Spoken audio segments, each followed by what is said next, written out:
Let's now study the code of the implementation of the branch and bound, and for the knapsack more specifically. So if you remember, the code is available on GitHub.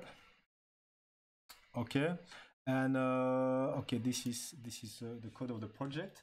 So you've got one class here which is branch and bound. Okay, that is quite generic. Okay, that does not depend on any specific problem. And then you have a specific implementation for the knapsack here that will reuse the code that was introduced in that class. So this is the code that you will find for the implementation for the branch and bound. You've got here minimize, the minimize static method that takes as an argument collection of open nodes, all the nodes that remain to be considered during the exploration of the search tree. This is here for a minimization problem. So it's not the same as for the knapsack. The knapsack was a maximization problem, so here it's a minimization problem. So instead of an upper bound, what we need is a lower bound. Okay, it's really the dual that you need to think about. So initially, the upper bound of this minimization problem, you want to minimize the objective function, is of course plus infinity. Okay, and plus infinity does not exist, so we take simply here the maximum value of the doubles. Okay. Here just a variable to count the number of iterations here, okay, to have a metric about number of nodes that I will visit during the exploration of the branch and bound, and this allows me to compare different types of strategy. As long as the number of nodes open is not empty, I take here one open node and I will expand it or prune it. Okay. If this node is feasible, okay, by feasible I mean here it's a leaf node, okay, it's a leaf node, and you can really consider that you have a candidate solution. So if it is a leaf node and the lower bound is better than the best solution you have found so far, you just replace the best upper bound because you found a new best solution, so you just update it. Okay. Then if it's not feasible yet, okay, you are not yet on a solution, at least you should not consider it a solution. It's more a partial set of decisions, but not yet a solution, a decision for all the decision variables. Then you take the lower bound of this node, and if the lower bound is better than the best upper bound so far, you can reasonably be optimistic that you will be able to find something even better under this node. If it's not the case, you stop there, okay? You backtrack, and so you will prune by upper bounding under that node. But if it's the case, you ask to generate all the children under the node. So you've got your node here, let's call it n, and you will generate all the children here, nodes, okay? And then this one, you will add them, okay, you just add them one by one here with this, you append them, you add them one by one to this collection of open nodes, because you also need to visit them now, okay? And you are done when you have visited all the nodes. Node is an interface, so it's an abstract data type. You can get the lower bound of that node. You can check if the node is feasible, if you can consider it as a feasible solution. And of course, you can also generate for that node all the children nodes. Okay? And the implementation of a node for a specific problem is problem specific. So we will need to implement a knapsack node if you want to solve the knapsack problem. And we have different strategies to implement it. I will show at least one possible implementation for the knapsack in just a few minutes. Open node is also an interface. You have different strategies to store the nodes. You can add them, you can remove them, and you can see that here I do not specify in which order they should be removed. Depending on the order that you will decide for the removal of the nodes, you can, for instance, have a behavior that will implement a depth first search or a best first search. I will come back to that later. But again, it's an abstract data type here. So as I said, the node is an interface, and so we need to implement for each specific problem the node interface, and here I'm implementing the node interface for the knapsack problem.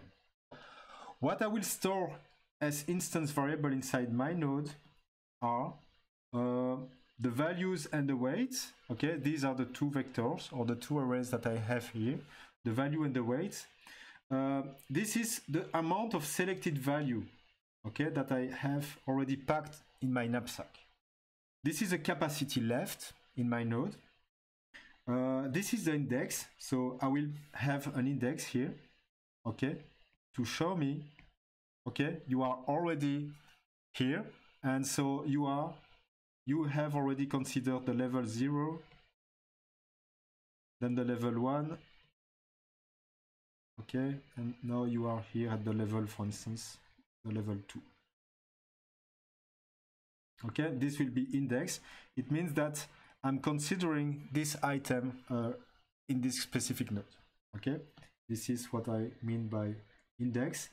And I also have here the fact that the node is selected or not. So if I want to pack this item, I will put selected here equal to 1 if I want to take this specific item. Okay, if I don't want to select it, I put it, sorry, it's a boolean, so if I select it, you put it to true. If you don't want to select it, you set this boolean to false. And this is a reference to the parent node. So when you will see that when we will generate, okay, we are coming from here, then we generate, for instance, 2 children, depending if you take this node or not. And you will keep here a pointer to the parent node, okay, which is this parent pointer reference here. And this will allow me to retrieve the solution, because when I will eventually arrive in a leaf node, okay, I need to decide where, depending on where I'm coming from a left or from the right, I know that I have selected the ancestor item, yes or no, and so I need to be able to reconstruct the solution. And this is why I'm keeping here a pointer to the parent node. Okay. I know that the node is feasible when the index has reached the length of the values. Okay, it means that I have considered all the items up to the end. And this is a procedure that I will use for generate the children node. Okay, again, I have two different possibilities. I can select the item, or I can decide not to select it. Okay. This will be my list for the children, because here it's a binary decision, but for a generic problem, the decisions are not always binary. And so here, for the general case, I asked to return a list, but in that case, the list will only contain 2 elements, the left child and the right child. The first decision that I can take is not to select the item. Yes, so if I decide not to select the item, I just do a +1 on the index. I set this one to false to say that I do not select the current item, and the capacity left is unchanged, and the selected values is also unchanged because I didn't select it. On the other hand, if I decide to select it, of course, provided that the capacity left is larger than the weight of the current item I'm considering, okay, if the capacity left is larger, I increase also the index, but the capacity is now decreased in the child node. At least it's decreased by exactly the weight of index +1, and the value, because I have packed this item, I select it, is increased by the value at index +1. Okay, and then I will add this left node to the children, and I return the list composed of the left node and the child node and the right node. Okay, return a list of length 2. So this is the way I would implement the knapsack problem here, using my branch and bound framework that I just have introduced before. For the exploration strategy, you have 2 different possibilities, at least 2. You can imagine more than 2, but there are very 2 standard ways of exploring the branch and bound search tree. The first one is best first search. Best first search means that you will select first the most promising node.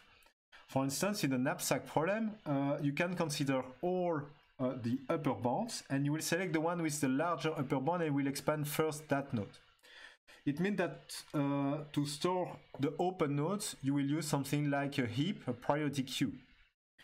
The drawback of this is that you cannot really control the size of the set of open nodes. It can really explode in memory, okay? It can consume a lot of memory, and this might be a problem as well. If memory is really an issue, of course, it's difficult to force in advance. You need to experiment a little bit, and I will do that later. But if memory is an issue, you can use depth first search instead. Okay, depth first search means that you will always process first the deepest leftmost node. Okay. Of course, the drawback when you do that is that you are not really guided by the upper bound. So you might be a little bit blind, but if you have a good heuristic, you can really follow and put all the best decisions to the left, and this will work quite well. But the big advantage of depth first search is that the memory is proportional to the height of the search tree, and so it's typically linear. So the nice thing with depth first search is that you don't have memory problem. The drawback of this one is that it's a little bit less guided by the quality of the nodes. Okay, you might try something a little bit hybrid. You start with depth first search. You try to find a good feasible solution first, and then you stop after a short amount of time, and then you continue with best first search. This might be quite a good strategy because you will have the benefits of the two. You will have the pruning due to a good upper bound that you have found with depth first search, and then you have best first search that will allow you possibly to improve it a little bit quicker. To implement the two strategies, you should implement the interface open node. And if you want to do depth first search, if you think a little bit about it, depth first search means last in, first out. Okay? If you want to implement last in, first out strategy, you will have depth first search. In that case, you should implement it using an internal stack data structure. And so when you add a node, you push it on top of the stack. And when you remove it, you just pop the top of the stack. And that way, you will always explore first the deepest node. And this is exactly what we expect from a depth first search behavior. If you want to implement best first search, you need a priority queue.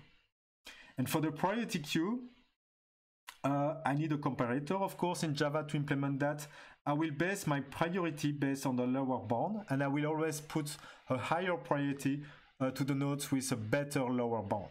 Okay, this is what I'm implementing here. And so when you add, you just simply add to the priority queue and you remove the one with the higher priority. Okay, according to this comparator that gives a higher priority to the best lower bound. Of course, for the SMT and the size, you just rely on the underlying data structure, and this works well. This is my main method. So for this very small instance here, I've got the value array, I've got the weight array, I've got the capacity, I've got n. Here I'm deciding to use a best first search open node, but I could also comment that one and use instead the depth first search open node, the one with the stack implementation. Then you create the root node. The root node has a reference null to the parent node, of course, because it's the first one. The index is -1, and of course you do not select it. The capacity left is the initial capacity. The packed set of values is 0. Initially you didn't select any items, so the total value is 0. Okay, and that's it. You just add this root node to the set of open node, and you can start your branch and bound minimization here. That's it. In the next video, I will play a little bit with the code, and we will really see the different impact of the choices for solving an abstract problem using branch and bound on the performances.